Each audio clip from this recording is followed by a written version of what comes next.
Magandang araw, Pilipinas. Narinig mo na ba ang pananakop ng mga Hapones sa ating bansa? Kung hindi pa, halina't maging marites ka muna at makinig sa kwentong barbero ng kapitbahay mo. Mula sa MacArthur Highway na matatagpuan sa Metro Manila ay napadpad tayo sa silangang bahagi ng Visayas na tinatawag na Leyte. At mabisita ang tinatawag na MacArthur Park. Isa sa mga pangunahing atraksyon dito ay ang MacArthur Leyte Landing Memorial National Park.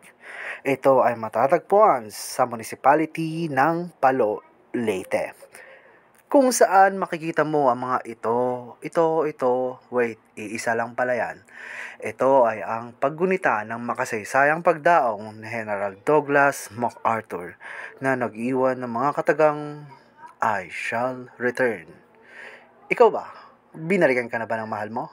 Kung hindi pa, move on na. Balik tayo.